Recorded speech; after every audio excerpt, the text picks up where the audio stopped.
السلام علیکم ورحمۃ اللہ وبرکاتہ۔ الحمد للہ رب العالمین والعاقبۃ للمتقین والصلاة والسلام علی سید الانبیاء والمرسلین، اما بعد فاعوذ باللہ السمیع العلیم من الشیطان الرجیم من ہمزہ ونفخہ ونفثہ۔ تمام قسم کی تعریفات اللہ وحدہ لا شریک مالک ارض و سما خالق کائنات کے لیے ہیں، اور بے شمار درود و سلام ہو پیغمبر بحر و بر شافی روز جزا حضرت محمد مصطفیٰ صلی اللہ علیہ وآلہ وسلم کی ذات پر، جن کے ذریعے اللہ نے اہل کائنات کی ہدایت اور رہنمائی کا بندوبست فرمایا۔ سورۃ النحل تک ہم نے جو ہے وہ تفسیر بیان کر لی تھی اور سن لی تھی، اور آج میں سورہ بنی اسرائیل کے جو 17ویں صورت ہے اور اس کی جو آیات ہیں، ٹوٹل آیات وہ 111 آیات ہیں، اور ان 111 آیات میں سے ہم چند آیات آپ کے سامنے انشاءاللہ پیش کریں گے۔ اور یہ سورہ بنی اسرائیل آپ جانتے ہیں کہ اس کی ابتدا ہوتی ہے سبحان الذی اسریٰ بعبدہ لیلا من المسجد الحرام۔ یہ وہ صورت ہے، یہ وہ پہلی صورت ہے کہ جس کی ابتدا ہوتی ہے، جس کا آغاز ہوتا ہے اللہ رب العالمین کی تسبیح سے، اللہ رب العالمین کی تعریف سے۔ اور ایسی قرآن کریم میں غالباً 7 ایسی صورتیں ہیں کہ جن کا ذکر یسبح سے شروع ہوتا ہے، سبحہ سے شروع ہوتا ہے، اللہ رب العالمین کی تسبیح سے شروع ہوتا ہے، اللہ رب العالمین کی تعریف سے شروع ہوتا ہے، جس میں سورہ صف بھی ہے، سورہ منافقون بھی ہے، سورہ جمعہ بھی ہے، اور یہ ایک سورہ بنی اسرائیل بھی ہے۔ تو اللہ رب العالمین ارشاد فرماتا ہے کہ سبحان الذی اسریٰ بعبدہ لیلا من المسجد الحرام الی المسجد الاقصی۔ نبی رحمت صلی اللہ علیہ وآلہ وسلم کا وہ سفر کہ جو تاریخی سفر ہے، اور وہ سفر جو آسمانوں کا سفر ہے۔ نبی رحمت صلی اللہ علیہ وسلم کی زندگی کے 2 تاریخی سفر ہیں، ایک زمینوں کا سفر ہے جسے ہم سفر ہجرت کہتے ہیں، اور ایک آسمانوں کا سفر ہے جسے ہم سفر معراج کہتے ہیں۔ تو اس سفر معراج کا ذکر اللہ رب العالمین نے اس قرآن کریم میں سورہ بنی اسرائیل کے آغاز میں فرمایا ہے کہ پاک ہے وہ ذات، بابرکت ہے وہ ذات، تسبیح والی ہے وہ ذات، تکبیر والی ہے وہ ذات، کہ جو اپنے بندے کو بعبدہ، اپنے بندے کو، لہذا یہ ہمیں غور کرنا چاہیے کہ اللہ رب العالمین نے اپنے نبی صلی اللہ علیہ وسلم کو بندہ کہا ہے، بشر کہا ہے، انسان کہا ہے۔ تو جو لوگ یہ عقیدہ رکھتے ہیں کہ نبی رحمت صلی اللہ علیہ وسلم معاذ اللہ نور من نور اللہ ہیں، یا اللہ کے نبی علیہ الصلوۃ والسلام اللہ رب العالمین کے نور سے نکلے ہوئے نور ہیں، بشر نہیں ہیں، تو یقینی طور پہ وہ عقیدہ صحیح نہیں ہے، گمراہ عقیدہ ہے۔ ہاں یہ بات ضرور جان لیجئے کہ نبی رحمت صلی اللہ علیہ وسلم بشر ہیں، انسان ہیں، لیکن میرے اور آپ کے جیسے بشر نہیں ہیں، میرے اور آپ کے جیسے انسان نہیں ہیں۔ وہ بشر ہیں، انسان ہیں، لیکن میرے اور آپ کے جیسے نہیں۔ ان کی خصوصیات، ان کے فضائل، ان کے مناقب، جو کچھ اللہ رب العالمین نے عطا کیا، مثال کے طور پہ اللہ کے نبی علیہ الصلوۃ والسلام نے فرمایا کہ میں سو رہا ہوتا ہوں لیکن میرا دل جاگ رہا ہوتا ہے، تو لہٰذا ہم میں سے کوئی بشر یہ دعویٰ نہیں کر سکتا کہ ہم سو رہے ہیں اور ہمارا دل جاگ رہا ہو۔ اسی طرح اللہ کے نبی علیہ السلام نے فرمایا کہ میں ایک سحری کھا کے 2 دن کا روزہ رکھ سکتا ہوں، کیونکہ میرا رب مجھے روزے کی حالت میں کھلاتا بھی ہے، پلاتا بھی ہے۔ ہم میں سے کوئی دعویٰ یہ نہیں کر سکتا کہ روزے کی حالت میں ہمارا رب ہمیں کھلاتا اور پلاتا ہے۔ یہ دعویٰ محمد رسول اللہ صلی اللہ علیہ وآلہ وسلم کا ہے۔ لہٰذا یہ اللہ کے نبی علیہ السلام بشر ہیں، لیکن میرے اور آپ کے جیسے بشر اور انسان قطعاً نہیں ہیں۔ اور یہی اعتراض کفار مکہ نے کیا تھا، جو ہم آگے سورہ فرقان میں انشاءاللہ پڑھیں گے۔ انہوں نے یہ کہا تھا کہ وَقَالُوا مَا لِهَٰذَا الرَّسُولِ يَأْكُلُ الطَّعَامَ وَيَمْشِي فِي الْأَسْوَاقِ۔ یہ کیسے رسول ہیں، یہ کیسے رسول ہیں کہ جو بازار میں چلتے پھرتے ہیں، یہ کیسے رسول ہیں جو کھانا کھاتے ہیں، یہ کیسے اللہ کے بھیجے ہوئے نبی ہیں، ان کے ساتھ تو کوئی فرشتوں کی فوج بھی نہیں ہے، تو یہ رسول کیسے ہو سکتے ہیں؟ یہ اعتراض وہ کفار مکہ بھی کرا کرتے تھے۔ تو اللہ رب العالمین نے اس اعتراض کا جواب دیتے ہوئے خود ہی ارشاد فرما دیا کہ بعبدہ، وہ ہمارے بندے ہیں، اور ہم نے اپنے بندے کو ایک رات میں مسجد حرام سے مسجد اقصی تک کا سفر طے کرایا۔ اور ایک رات میں جبریل امین آئے، اور جبریل امین نے براق لے کر آئے، وہ سواری لے کر آئے، اور محمد رسول اللہ صلی اللہ علیہ وسلم کو مسجد اقصی تک پہنچایا۔ اور اس کے بعد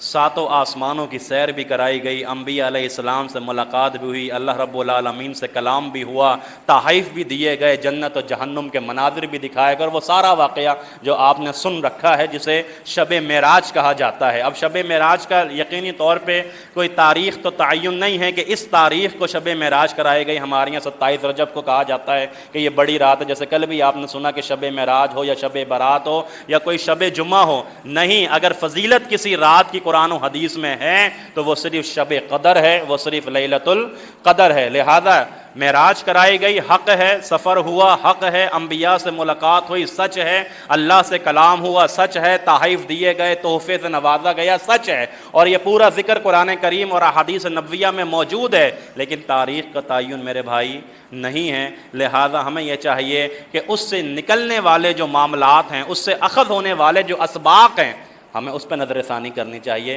کہ اللہ کے نبی علیہ الصلوۃ والسلام نے کن لوگوں کو جہنم میں دیکھا، کن حالات میں دیکھا، اور ان کو کس وجہ سے یہ سزا دی جا رہی تھی، اس کے اوپر ہماری نظر ہونی چاہیے۔ جنت میں اللہ کے نبی نے دیکھا، کن حالات میں دیکھا، کن نعمتوں میں دیکھا، کن نیکیوں کی وجہ سے دیکھا، اس کے اوپر ہماری نظر مرکوز ہونی چاہیے۔ لہذا اللہ رب العالمین فرماتا ہے کہ ہم انہیں مسجد حرام سے لے گئے، مسجد اقصیٰ لے گئے، اور جب مسجد اقصیٰ کے صحن میں جبریل امین کے ساتھ نبی رحمت صلی اللہ علیہ وسلم پہنچے تو نبی رحمت صلی اللہ علیہ وسلم فرماتے ہیں کہ میں نے انتہائی نورانی چہرے والوں کو دیکھا، انتہائی خوبصورت چہرے والوں کو دیکھا۔ مسجد اقصیٰ کا صحن جو ہے وہ نورانی چہرے والوں سے بھرا ہوا تھا۔ میں نے جبریل امین سے سوال کیا، جبریل، یہ نورانی چہرے والے، یہ اتنے خوبصورت چہرے والے لوگ کون ہیں؟ تو جبریل نے مجھے جواب دیا کہ یہ آدم صفی اللہ سے لے کر عیسیٰ روح اللہ تک آنے والے تمام انبیاء مسجد اقصیٰ میں جمع ہیں۔ یہ جو آپ نورانی چہرے والے دیکھ رہے ہیں،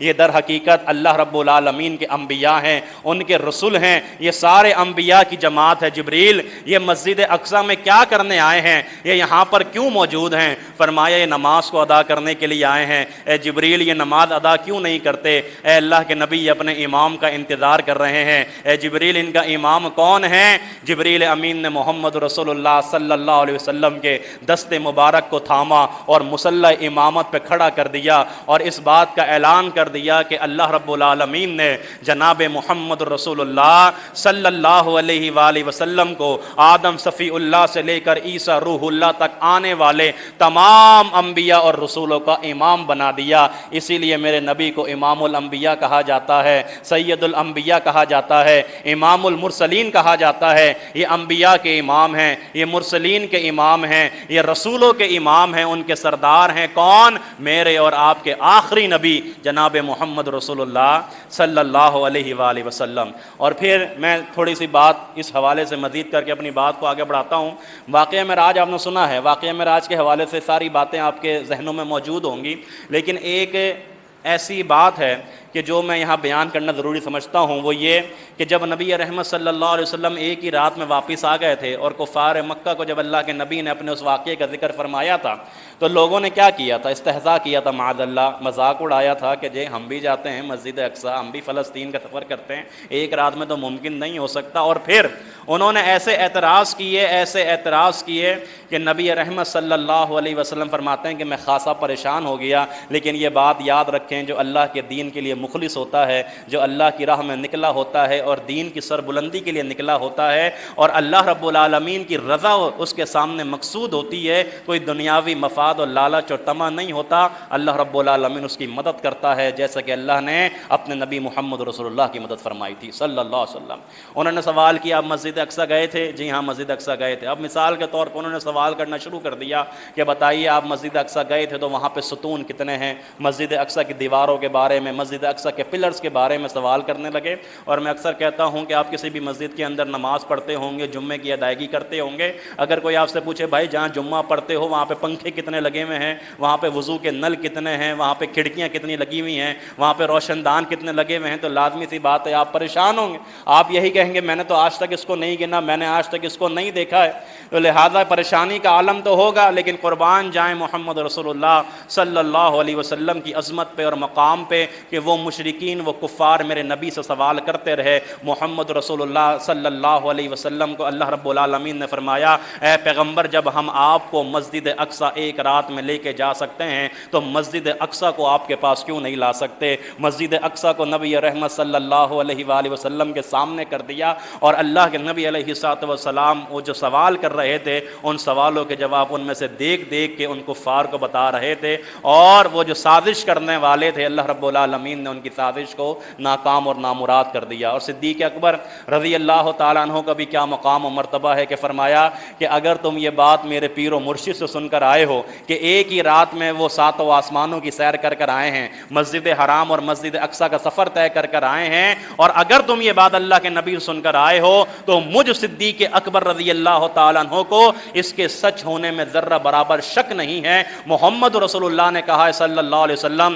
میری عقل میں آئے یا نہ آئے، اللہ کے نبی نے فرمایا ہے تو سچ فرمایا ہے۔ اور میں یہاں پر ایک نقطہ آپ کے سامنے بیان کر دوں صدیق اکبر رضی اللہ تعالیٰ عنہ کی عظمت کے حوالے سے، اور وہ نقطہ یہ ہے کہ میرے بھائیوں اور دوستوں، ابو بکر صدیق رضی اللہ تعالیٰ عنہ نے وہاں جب جم گڈھا لگا ہوا تھا کفار کا، وہ سوال کر رہے تھے صدیق سے، تو اس وقت صدیق اکبر نے گواہی دے دی کہ اللہ کے نبی نے سچ کہا ہے۔ لیکن اللہ اکبر، احادیث کو کھنگالیے گا، علماء سے جا کے پوچھئے گا اور علماء کرام سے سوال کیجئے گا، کیا ابو بکر صدیق رضی اللہ تعالیٰ عنہ نے جمع غفیر میں تو گواہی دے دی کہ اللہ کے نبی نے سچ فرمایا، کیا صدیق اکبر نے اکیلے میں بھی اللہ کے نبی سے پوچھا کہ اللہ کے نبی صلی اللہ علیہ وسلم وہاں تو لوگ کھڑے تھے، وہاں تو لوگ موجود تھے، میں نے کہہ دیا سچ ہے، میں نے کہہ دیا حق ہے، لیکن اب تو میں اور آپ اکیلے ہیں، اب تو کوئی اور نہیں ہے، ہم تنہا ہیں، بتائیے واقعی ایسا ہوا ہے؟ اللہ اکبر، قربان جائیں، ابو بکر صدیق رضی اللہ تعالیٰ نے تنہائی میں بھی اللہ کے نبی سے یہ سوال نہیں کیا، یہ سوال نہیں کیا کہ اب مجھے بتا دیں، اب تو ہم تنہا ہیں، اب بتا دیں کہ ایسا ہوا تھا، نہیں۔ جبھی تو صدیق کہا گیا کہ صدیق اکبر رضی اللہ تعالیٰ عنہ وہ ہیں کہ جنہوں نے محمد رسول اللہ صلی اللہ علیہ وسلم کی بات کو سن لیا اور مان لیا، اور ہمارا ایمان اور عقیدہ بھی یہی ہونا چاہیے۔ پھر ایک مقام پہ سورہ بنی اسرائیل میں اللہ رب العالمین نے تذکرہ فرمایا وَقَضَىٰ رَبُّكَ أَلَّا تَعْبُدُوا إِلَّا إِيَّاهُ وَبِالْوَالِدَيْنِ إِحْسَانًا، کہ تیرے رب کا فیصلہ ہے کہ لوگوں عبادت ہوگی تو اللہ رب العالمین کی ہوگی، اور اللہ رب العالمین کی عبادت کے بعد اللہ نے ذکر فرمایا وَبِالْوَالِدَيْنِ إِحْسَانًا، اپنے والدین کے ساتھ احسان کرو، اپنے والدین کے ساتھ نیکی کرو، اپنے والدین کے ساتھ حسن سلوک کرو، اپنے والدین کے ساتھ نرم رویہ اختیار کرو، اپنے والدین کے ساتھ اچھا رویہ اختیار کرو۔ اما یبلغن عندک الکبر احدہما، ان میں سے کوئی ایک یا وہ دونوں بڑھاپے کی عمر کو پہنچ جائیں تو فلا تقل لہما اف یوں ولا تنہر، ان کو اف تک بھی نہیں کہنا، ان کو جھڑکنا نہیں ہے، ماں باپ کے سامنے اونچی آواز سے بات نہیں کرنا، اور ان کے ساتھ ایسی محبت کے ساتھ پیش آنا ہے، اللہ اکبر، کہ اپنے آپ کو اتنا عاجز کر لو، عاجز کر لو۔ عاجز سے مراد یہ کہ اپنے اندر ایسی، میں کہنا چاہتا ہوں کہ ذلت محسوس ہو، کہ ذلت ہو تمہاری کہ تم ایسے جھک جاؤ اپنے والدین کے سامنے کہ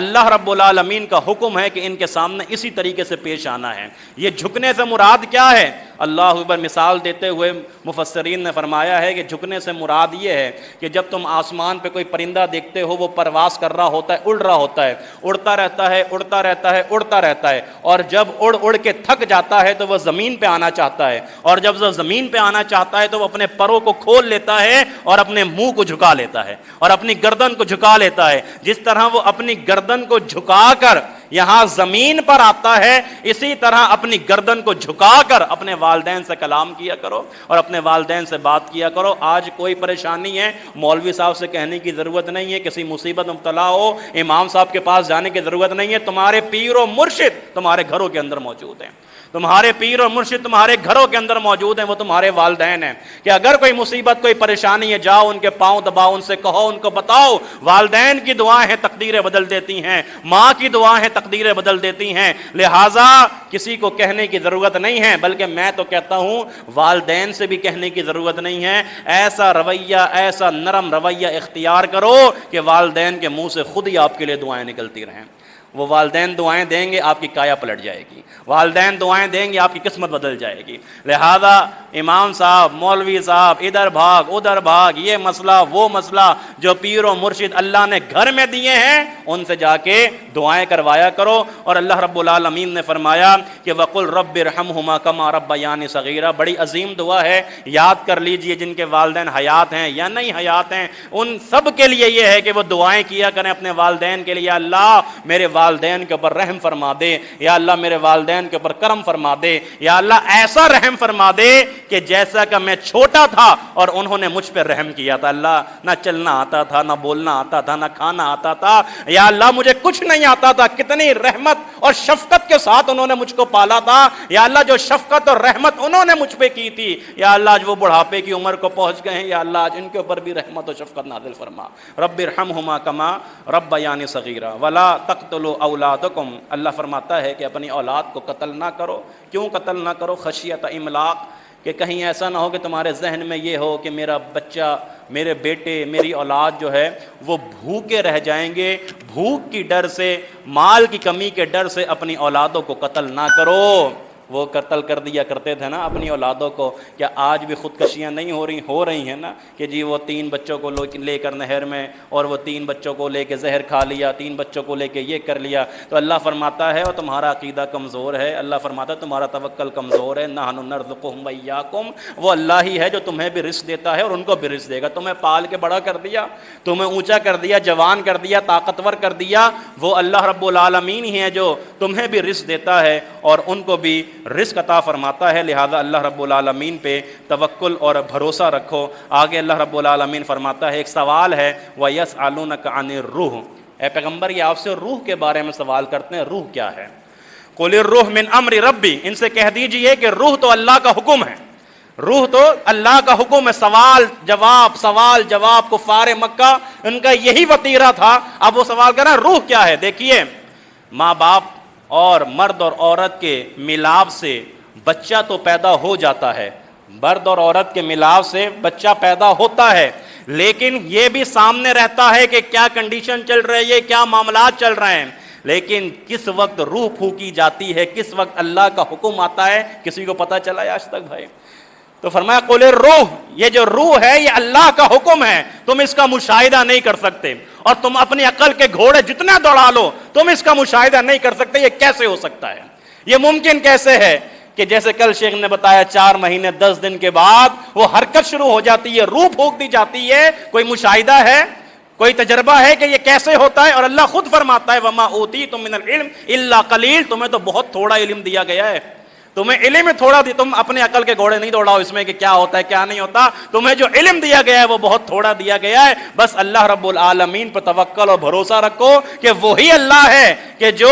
ایک بے جان کے اندر جان ڈال دیتا ہے، بلکہ کہنے دیجئے کہ ایک بے جان ناپاک حقیر پانی کے قطرے کے اندر اللہ رب العالمین جان ڈال دیتا ہے۔ تو جب میرا اللہ اتنا طاقتور ہے، میرا اللہ رب العالمین اتنا مضبوط ہے، تو کیا خیال ہے مانگنا بھی اس سے چاہیے کہ نہیں چاہیے، رونا چاہیے کہ نہیں چاہیے، سوال اس اللہ کے سامنے کرنے، اللہ تو ناپاک پانی کے بے جان قطرے میں جان ڈال سکتا ہے، تو اسباب کا محتاج نہیں، تو جو چاہے کر سکتا ہے، یا اللہ میں اس مشکل میں پھنسا ہوں، یا اللہ اس مشکل سے نکال دے۔ یہ مانگنے کا طریقہ اور سلیقہ ہے۔ بہرحال اللہ رب العالمین سے دعا ہے کہ اللہ رب العالمین ہمیں قرآن فہمی کا ذوق اور شوق پیدا فرمائے، قرآن سیکھنے کا شوق پیدا فرمائے، قرآن کا ترجمہ پڑھنے کا شوق پیدا فرمائے، اور پھر اس قرآن کے مطابق اپنا عقیدہ اور عمل بنانے کے اللہ رب العالمین توفیق عطا فرمائے۔ والسلام علیکم ورحمۃ اللہ وبرکاتہ۔